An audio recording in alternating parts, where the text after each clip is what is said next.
Just mark it all as cleared. These hazmat checks are slowing us down. My name's Wesley Hart. I'm 46 years old, been driving trucks for 23 years, and I've never had a single Department of Transportation violation. Not one. That's something you don't throw away lightly in this business. I stared at the clipboard Colin Reddick handed me. 3 tankers loaded with Class 8 corrosives sat in the yard behind us, and every one of them had overdue maintenance. The lead truck's wheel seals were weeping hydraulic fluid. The second had a compressor that wheezed like an old man climbing stairs, and the third needed new brake pads 2 weeks ago. Colin was new to Trail Point hauling services, transferred in from some desk job in Phoenix about 4 months back, all shiny shoes and management theories. He didn't know the difference between a glad hand and a kingpin, but he sure knew how to read a profit margin. That tanker's carrying sulfuric acid, I said, pointing to the lead truck. You want me to sign off on seals that are already leaking? He looked at me like I'd asked him to explain quantum physics. Wesley, I need these rigs rolling by 6 a.m. The client's breathing down my neck about delivery times. I'd heard this song before. New supervisors always came in swinging, trying to prove they could squeeze more miles out of less time. Most of them learned the hard way that shortcuts in hazmat transport don't save money. They cost licenses. The seals fail on the highway, and that acid eats through the tank liner. Then what? Then we'll deal with it, Colin said, checking his phone. Right now I need you to be a team player. Team player. That's what they always said when they wanted you to do something stupid. I looked at the clipboard again. Pre-trip inspection forms, all blank. Brake system checks, tire pressure logs, fluid level reports, everything that stood between a safe delivery and a catastrophic spill. Colin wanted me to forge federal documents so he could hit his numbers. The thing is, I'd been watching this pattern for months. Ever since Colin took over, maintenance requests disappeared into his desk drawer. Drivers complained about handling problems, steering issues, brake fade. All of it got rubber stamped as resolved, without a wrench ever touching metal. I handed the clipboard back to him. I'm not signing falsified records. Colin's expression shifted. The fake friendliness dropped away, and I saw exactly what kind of man I was dealing with. You're too cautious for logistics, Wesley. Efficient drivers know when to skip inspections. That's when I knew this wasn't going to end well for somebody. Question was, who? I'd started driving when my dad got too sick to work his own rig. That was back in 2001, when trucking still meant something. You took care of your equipment, followed the rules, and built a reputation that opened doors. My dad taught me that a driver's only as good as his safety record, and mine was spotless.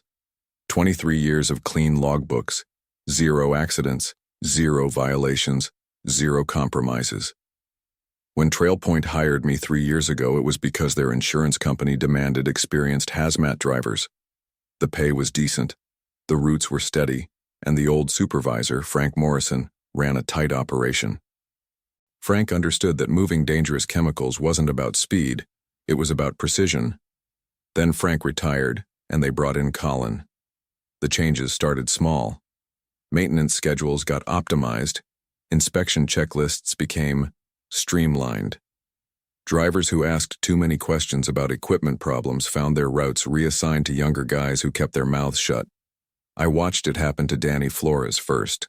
20-year veteran, spotless record, but he made the mistake of refusing to drive a truck with a cracked exhaust manifold. Colin wrote him up for insubordination and transferred him to short-haul freight runs that paid half what hazmat work brought in. Then it was Kevin Walsh. He caught Colin's attention by documenting brake problems that weren't getting fixed. Suddenly, Kevin's performance reviews mentioned attitude issues and resistance to operational efficiency. The pattern was clear. Colin was weeding out drivers who cared more about safety than speed. My wife Angela noticed the change in me before I did. I'd come home quiet, picking at dinner, checking my phone for work messages that used to wait until morning. "You're worried about something," she said one night while we cleaned dishes. "New boss is cutting corners." She dried a plate slowly, thinking. "The kind of corners that get people hurt. The kind that get people killed." Angela had been married to a trucker long enough to know what that meant. Hazmat wasn't like hauling furniture or groceries. When things went wrong with chemicals, they went wrong fast and bad. What are you going to do? That was the question I'd been avoiding for weeks. I could keep my head down, follow orders, and hope nothing terrible happened on my watch. Or I could stand my ground and probably lose my job. But there was a third option I'd been considering, something my dad taught me about protecting yourself in a business where one mistake could end everything. I'm going to start keeping better records, I told her. Angela understood. She squeezed my shoulder and didn't ask any more questions. That night, I started photographing everything. The breaking point came on a Tuesday morning in November. I arrived at the depot to find 3 tankers staged for departure, all carrying Class 8 corrosives bound for industrial sites in Wyoming. Standard run, good money. But when I did my pre-trip inspection, I found problems that should have grounded all 3 rigs. The lead truck had hydraulic fluid weeping from both rear wheel seals. Not dripping, weeping in steady streams that left dark stains on the pavement. The second truck's air compressor was cycling every 30 seconds, which meant either a massive leak or failing pressure regulation. The third truck's brake pads were worn down to metal, grinding against the rotors every time someone moved it in the yard. I documented everything with my phone camera, then filled out formal maintenance requests for each truck. Colin was in his office when I knocked on the door. "We've got problems with the Wyoming run," I said, setting the paperwork on his desk. He barely looked at it. "What kind of problems?" "Wheel seals, air system, and brakes. These trucks shouldn't leave the yard." Colin leaned back in his chair, studying me with the kind of expression you see on a man who's already made his decision. "Wesley, I'm going to be straight with you. This company needs drivers who understand the business, drivers who can solve problems instead of creating them. Preventing a hazmat spill isn't creating problems. Losing a major client because we can't deliver on time is." He opened his desk drawer and pulled out 3 pre-trip inspection forms, already filled out, already signed, all marked as satisfactory. "These trucks passed inspection yesterday," he said. "Must have been a different set of eyes looking at them." I stared at the forged documents.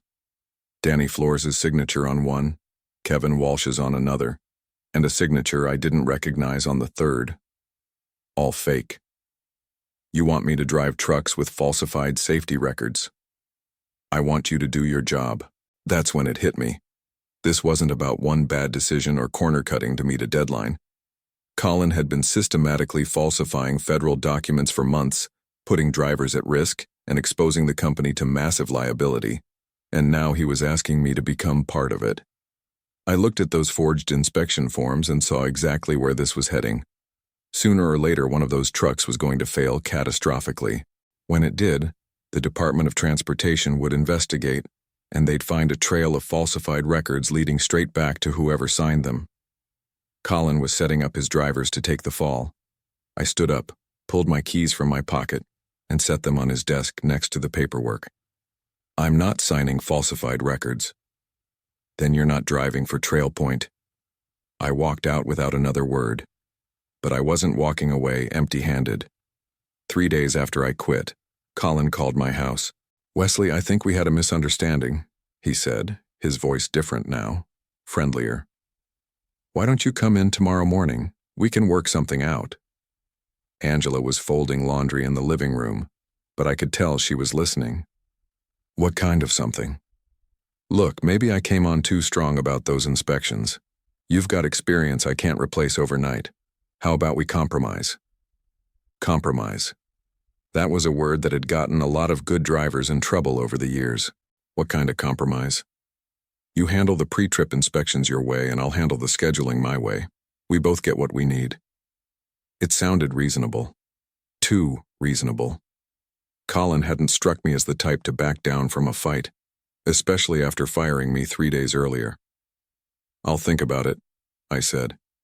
"Don't think too long. I've got applications from younger drivers who might be more flexible." The threat was subtle, but clear. Take the deal, or someone else would take my routes. I met Colin the next morning in his office. He had coffee waiting and my old schedule printed out ready to go. But when he handed me the clipboard, I saw the same pattern as before.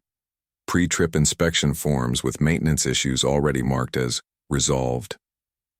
"These trucks still haven't been fixed," I said. They passed inspection yesterday. By who? Colin's smile faded slightly. By me. I'm certified to conduct safety inspections. That was news to me. I'd never seen Colin so much as check tire pressure, let alone perform a comprehensive DOT inspection. Since when? Since it became necessary. I looked at the paperwork more carefully. Colin's signature was on every form, dated the day after I quit. Either he'd developed supernatural mechanical skills overnight, or he was doubling down on document fraud. These trucks need real maintenance, not paperwork fixes. Wesley, you're not hearing me. The trucks are fine. The inspections are complete. Your job is to drive them safely to their destinations. He was trapped in his own lie now. If he admitted the trucks needed work, he'd have to explain why he'd signed off on them. If he stuck to the story, he'd be asking me to drive equipment I knew was dangerous. I want to see the maintenance logs. That's not your department anymore. It is, if you want me to drive. Colin opened his desk drawer and pulled out a thick folder, maintenance records for the entire fleet dating back 6 months. I flipped through them quickly, and what I saw made my stomach drop. Dozens of work orders marked completed with no corresponding parts receipts. Brake replacements with no record of brake pad purchases. Transmission services with no fluid change documentation. It wasn't just corner cutting, it was systematic fraud. These records are fake, I said. These records are accurate. Where are the parts receipts? Electronic billing, everything's digital now. I closed the folder and looked at Colin carefully. He was sweating slightly despite the cool morning air. I need to see the digital records. Wesley, I'm trying to work with you here, but you're making this very difficult. Are you going to drive these routes or not? The question hung in the air between us. I could take the deal, keep my mouth shut, and hope nothing went wrong. Or I could walk away and let someone else deal with the consequences. But there was a third option. I'll drive them, I said. Colin's relief was visible. Good. I knew we could work this out. But I'll be doing my own inspections. Real ones. Fine. Whatever makes you comfortable. I left his office with my roots and my clipboard, but I also left with something else. Confirmation that Colin was running a systematic fraud operation, and now I had documentary evidence. What Colin didn't know was that I'd been building a case against him for months. That afternoon, I drove out to Morrison's auto and truck repair, where Frank Morrison had taken a part-time job after retiring from Trail Point. Frank had been supervising hazmat operations for 15 years before Colin arrived, and he knew every truck in our fleet better than their own drivers. Wesley, Frank said, wiping his hands on a shop rag. Heard you had some words with the new boss. More than words. Frank, I need to ask you something, and I need you to be straight with me. He led me to his office, a cramped space that smelled like coffee and motor oil. What's on your mind? I pulled out my phone and showed him the photos I'd been taking for months. Maintenance requests marked completed with no actual work done. Inspection reports signed by drivers who'd never seen the trucks. Safety violations documented and ignored. Frank studied each image carefully, his expression growing darker. Jesus, Wesley, how long has this been going on? Since about a month after Colin took over, but it's getting worse. You report this to DOT yet? That's what I want to ask you about. If I file a whistleblower complaint, what happens? Frank leaned back in his chair thinking. Department of Transportation takes falsified hazmat records very seriously. They'll investigate, probably do surprise inspections, review everything going back 2 years. If they find systematic fraud, what kind of penalties? For the company, fines, license suspension, possible criminal charges. For whoever signed the fake documents, personal liability, potential jail time, lifetime ban from commercial driving. That was what I'd been afraid of. Colin wasn't just risking the company, he was setting up his drivers to take criminal responsibility for his decisions. There's something else, Frank said. I've been hearing things around town. Other companies talking about Trail Point's delivery times, how they're suddenly beating everyone's schedules. What kind of things? The kind that make people wonder how they're moving hazmat loads so fast without cutting corners. I felt pieces clicking into place. Colin wasn't just falsifying maintenance records to save money. He was using forged safety documents to justify aggressive delivery schedules that legitimate operators couldn't match. He's using fake inspections to bid on contracts? Makes sense. Tell a client you can deliver Class 8 chemicals in half the normal time. They'll pay premium rates. Just need paperwork showing your fleet can handle the pace. Frank pulled out a business card and handed it to me. Department of Transportation, Office of Inspector General. Woman named Patricia Henley. I worked with her on a case about 5 years ago. She's thorough, she's fair, and she doesn't mess around with safety violations. I pocketed the card. If I do this, there's no going back. Wesley, you've got 23 years of clean driving. Don't let some desk jockey with a spreadsheet ruin that. I drove home thinking about what Frank had said. Colin wasn't just cutting corners. He was running a con game, using falsified safety records to win contracts that put legitimate operators out of business. And when something inevitably went wrong, the drivers would be left holding the bag. That night I called Patricia Henley. Inspector General's office, this is Patricia. My name is Wesley Hart. I'm a hazmat driver and I need to report systematic safety violations at my company. What kind of violations? Falsified inspection records, forged maintenance documents, and fraudulent compliance certifications for Department of Transportation regulated cargo. There was a pause. Mr. Hart, I'm going to need you to come in and make a formal statement. How soon can you be in Helena? Tomorrow morning. I'll be waiting. Patricia Henley's office was exactly what I expected from a federal investigator. Sparse, organized, and focused.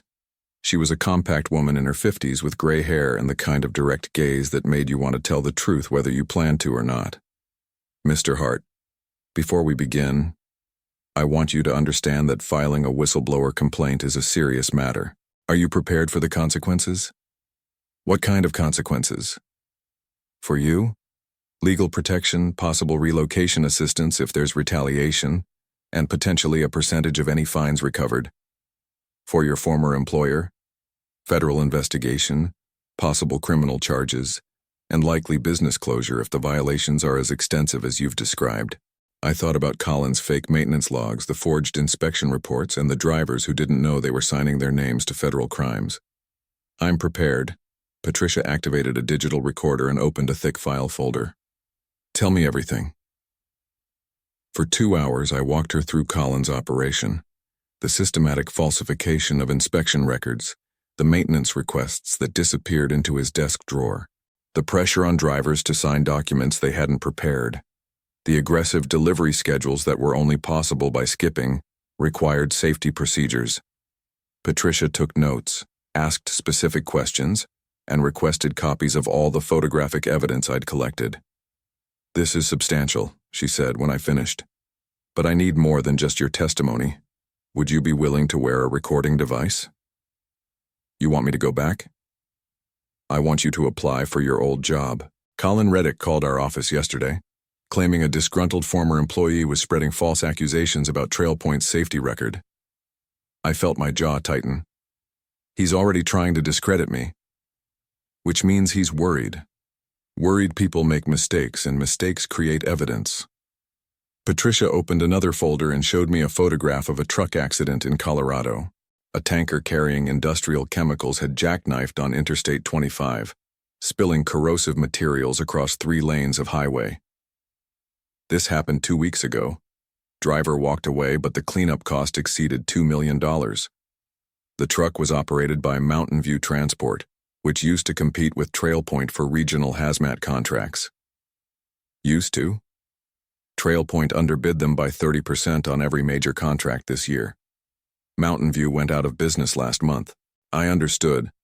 Colin wasn't just endangering his own drivers, he was destroying legitimate competitors by bidding contracts at prices that were only possible through fraud. What do you need me to do?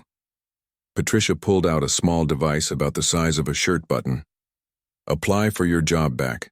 Let Colin think he's won. Document everything he says about maintenance procedures, inspection protocols, and delivery schedules. We particularly need him to admit knowledge of the falsified records. How long? 2 weeks, maybe 3, long enough to establish a pattern of systematic violations. I clipped the recording device inside my jacket pocket and thought about Angela's face when I told her I was going back to work for Colin. "There's one more thing," Patricia said. "We believe TrailPoint is operating similar schemes in 3 other states. If we can build a solid case here, it might prevent accidents elsewhere." That decided it. I wasn't just protecting myself or even my fellow drivers at TrailPoint. There were people in Wyoming, Colorado, and Utah who didn't know they were sharing highways with trucks that hadn't been properly maintained. "When do I start?" "Tomorrow. Call Colin, tell him you've thought it over and you're ready to be a team player." I left Patricia's office with recording equipment, a direct phone number, and the knowledge that I was about to become a federal informant. Colin thought he'd won when I walked out of his office. He was about to learn how wrong he was. The Department of Transportation arrived at TrailPoint on a Thursday morning in December. 4 agents, 2 inspectors, and Patricia Henley herself, rolling through the gate in unmarked vehicles while Colin was reviewing delivery schedules in his office. I was in the break room when the commotion started. Drivers gathering at windows pointing at official vehicles, asking questions nobody could answer. Colin came out of his office looking confused, then concerned, then scared as Patricia approached with a badge and a warrant. "Colin Reddick? I'm Inspector Patricia Henley, Department of Transportation Office of Inspector General. We're conducting a compliance audit of your hazmat operations." Colin's face went pale. "I wasn't notified of any scheduled inspection." "This isn't a scheduled inspection, Mr. Reddick. This is a federal investigation into systematic safety violations and document fraud." The agents spread out across the facility like they'd done this before. One team went straight to the maintenance bay, another to Colin's office, and a third began inspecting every truck in the yard. Patricia stayed with Colin, who kept looking around like he was hoping someone would rescue him. Within an hour, 3 trucks were tagged as out of service for safety violations. The lead inspector found the same hydraulic leaks, brake problems, and air system failures I documented weeks earlier, all covered by inspection reports claiming the trucks were in perfect condition. Colin tried to explain. Those inspections were conducted by qualified personnel according to federal standards. Patricia held up a clipboard with his signature. "According to this document, you personally inspected truck number 247 on November 15th. Is that accurate?" "Yes." "Truck 247 has brake pads worn down to metal backing plates. The wear pattern indicates they've been in this condition for at least 6 weeks. Did you observe this condition during your inspection?" Colin's voice cracked. "There might have been some oversight in the documentation process." "Oversight. I see." Patricia opened another folder and pulled out printed transcripts of our recorded conversations. Every admission, every instruction to falsify records, every time Colin had pressured me to ignore safety violations. "Mr. Reddick, you're under arrest for conspiracy to commit fraud, falsification of federal documents, and willful violation of hazardous materials transportation regulations." TrailPoint's hazmat license was suspended that afternoon. Their insurance company canceled coverage the next morning. By the end of the week, all operations had ceased and the facility was locked pending resolution of federal charges. Colin hired a lawyer who negotiated a plea agreement. 2 years federal prison, lifetime ban from transportation industry employment, and personal liability for cleanup costs from any accidents linked to his falsified records. Most of the drivers found work elsewhere within a month. The younger ones learned a lesson about the importance of safety protocols. The veterans like Danny Flores and Kevin Walsh were grateful someone had finally exposed what they'd suspected all along. As for me, Red Mesa Freight contacted me the day after TrailPoint closed. They'd heard about the investigation and were impressed that a driver had risked his career to protect public safety. "We need someone to run our hazmat division," the owner said during our phone conversation. "Someone who understands that doing things right is more important than doing them fast." The pay was better than TrailPoint. The equipment was newer, and most importantly, they wanted me to train younger drivers in proper safety procedures. I accepted on one condition: all maintenance would be performed by certified mechanics, All inspections would be documented with photographs, and any driver who felt unsafe would have my direct phone number. 3 months later, I was back on the road with a new company, a clean conscience, and the knowledge that sometimes doing the right thing takes time to pay off. But when it does, it pays off completely.